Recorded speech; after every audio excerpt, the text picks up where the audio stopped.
is. Recording. Am I in the You're in the shop. Okay. Okay. And there's a truck. Fun truck sound. Yeah. Okay. What do you want to talk about? I think we can just casually talk about how we start with the concept of this painting. Sure. And we start as it was just one time we talk about how much we adore contemporary art in different ways. Yep. And then we decide maybe we should do an experiment on our own. Yep. So this is what happens when you have tea at my shop. You come in for tea, we sit down and start talking, and the conversation meanders to contemporary art and how you told the story, and I think you should tell it again, about the freeing yourself from the paper in school. Oh yes. So when I was in undergrad, I take a month summer exchange program to Chester College. Now they call it Chester University. So the first day of class, the teacher said, cover the whole classroom floor with big canvases, and then she has big bucket of paint, and she said, okay, there you go, you can do whatever you want with all this paint. There's no paintbrushes, no nothing, there's some glue here, some construction paper there if you want to use it, and then you start have fun. And we're like, really? Really? Like Freud's like, oh yeah, don't even worry, don't make a mess, we'll be fine. So we're like, cool. So we like start grabbing paintbrush and paint like the whole tub of paint. I start splashing on the ground. Yeah. And some of my classmates, they do gymnastic move on it. And then the teacher said, oh my gosh, I thought Chinese students supposed to be like really quiet and tame. We got a group of wild kids. Yeah, that's what happened. Take the gloves off, they just go crazy. So I loved that story, and it was like, how do we find a place where you can have that level of freedom to do whatever? Yeah. And then you start talking about a contemporary painting that had a little bit of illustration, like a melding of that sort of fine art and sort of whimsical art. And I was like, I have floor space. And I have no space at home. And so that's what we did. Laid out tarps and started pouring. And the thing I loved about this is that you did not have a set idea in mind. No. You wanted to wait till the paint told the story. So And you just started pouring also, and playing. I never used the medium before. No. So I never paint this big before. No. I never used the, besides it's acrylic, that's the paint we use. We never used the pouring medium. I have no expectation what's going to happen. And pretty much, I'm just like, anytime I got this idea, I'm going to do this crazy art project. I never painted this size, this big size before. I never used this medium. I have no idea what it does. I just look online, it looked cool. Oh yeah, you sold me on the video. You showed me like someone pouring layers of color and then just blowing and just revealing the colors. And I thought, this looks cool. Yeah. And then you're like, but I want to do it bigger. Yeah. And then you let me go to town with the idea. And it was 3 days here in the shop of just pouring for the first big one. Yeah. And just 3 days of pouring. And the thing I loved, and I think we got some photos of that, is just you, and is it just lifting, you just lifting all the pieces to move the paint around because it's so big. There was no air blowers, there's just lift, hold, shift, move. Yeah, it was great. It is fun. Yeah. And I think one thing in terms of the concept behind this painting is usually when you see big fine art contemporary piece, they tend to be pretty serious fine art contemporary piece. But then and then in the art genre, there's illustration, which is still a very respectful, beautiful art form, but somehow, for some strange reason, the value of a beautiful illustration painting, once it's labeled as illustration, somehow the value or the marketing value. The perception is that it is less. It's less. Right. Or commercial and therefore not as desirable. Right. But you take the same skills that you learn for fine art to do commercial work. I mean, the two of them are the same. And I loved that you were like, I want to do something that's serious and whimsical because you're known for whimsy. So, and that's why we hire a tiny little illustration in a big, similarly fine art piece, because they're like, illustration can be serious and marketable and have actual value and have the cultural, intellectual value. It's not just of commercial purpose. And for me, I love the size and grandeur of it. I loved the playfulness. But to me, the thing that makes it is the tiny illustration. It gives it a sense of scale. It gives it a sense of purpose. I loved it. The illustration, the little tiny illustration makes it. And from a distance, you don't even notice the illustration's there. No. It just looks like part of the pattern with the whites and the yellows. And when you step up to it, that's when you see the little tiny illustration. And so far, I've really enjoyed asking people what they think that is. And I love the different answers I've gotten. So far, what's your favorite answer? So I had a little tiny guy come in with his dad, and he looked at it, and I said, "What do you think it is?" And his dad says, "It's rock climbing." And the little kid said, "It's an ice cave."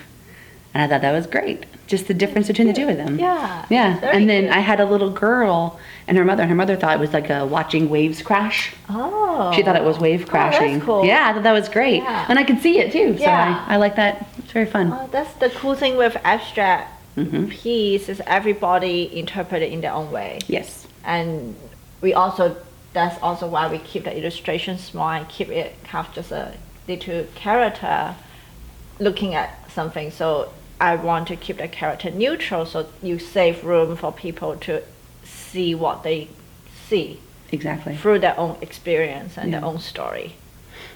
And now I'm excited because we had such fun with this that now we're going to attempt a series. Yes.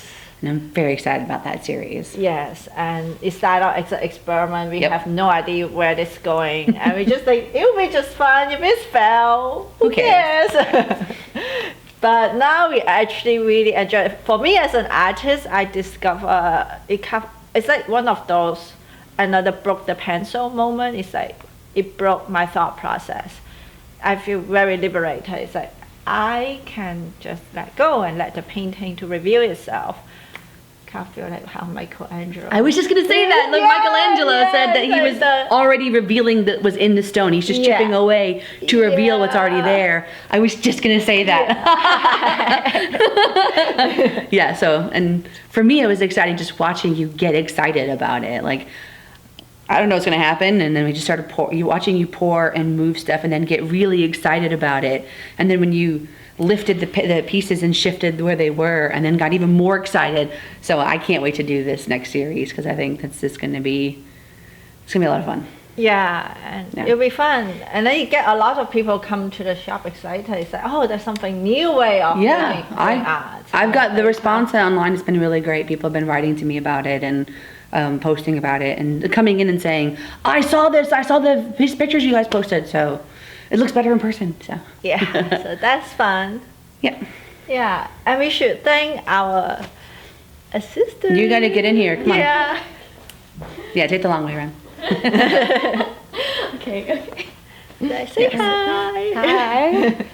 So I know you got to do an internship and you got to pick the artist. Yes. And you picked Alina. Yes, I did. What drew you to her? When I first found her work, I immediately loved it. I really love watercolor and the airy feel it gives, and her designs and color choices were just pretty magical. Yes. And really whimsical. Talked pardon about me. before. and so I was really excited that I was able to work with her. And she told me that she was doing this experimental piece, and I was very interested because it was very different from anything she's done before. I was worried that you'd be disappointed when she said she had an intern coming and she picked the artist, and I was like, but she picked you for the watercolor. Did you tell her what we're doing? So I was hoping that you weren't going to be disappointed with the weird stuff we were playing with. I mean, at first I was like, oh, that's not what I wanted. cool. But I think it taught me a very valuable lesson, that as an artist you need to be pretty fearless and to be able to try different things, because if you just stay in the same place, you're not gonna grow. And so it was very cool experience for me to be able to see that in person, and it was really fun experience and very different. Making it was a very physical process. And it kind of gives a different end result, as far as how you feel about it, and I don't know. So Are you proud of it too? yeah, I really like it, and I'm really excited to see the next things that come out. So, and I still have no idea what the other pieces will look like, because we're like, oh, maybe now that we know this texture, We'll find out when it's poured. Yeah, it'll be really cool to see like how it develops and it changes. Yeah. So and definitely I would like to actually continue this more abstract expressionist. Do you call this abstract expressionist or? Sure. Or sometimes abstract, it's more spontaneous. I don't even think it's expression. It's not expression. To me, I really do feel like it is a very more abstract elementalism. There you go. I like that. You're welcome. It is. It feels very elemental. It feels like very down to the basics. It's elemental in its creation. The fact that you had to physically attack this piece, you had to move it with your body and shape it. It felt very, I don't know, it's very powerful for me. So for me, I'm thinking to keep experimenting, to continue this side of the extreme, and also explore this medium to another side, which is my regular day job doing commercial illustration and gallery art, like pop art, and see how I can tone down this but keep the technique and the concept behind it on everyday work, but then still maintain the wild side and try something very different and push that boundary. So I love that this experiment has so far changed your art approach. That's amazing. Definitely. That's amazing. It's really fun. It's very educational for me. Good, and I hope it inspired you too. Yeah, it did. Just like makes me realize that even more, that to keep growing, you have to like keep being curious about things and like keep trying new ways to do, I don't know, to like find what you really want to do. So yeah. Is that good? Yeah, I think that's excellent. Good. Yay. Yeah.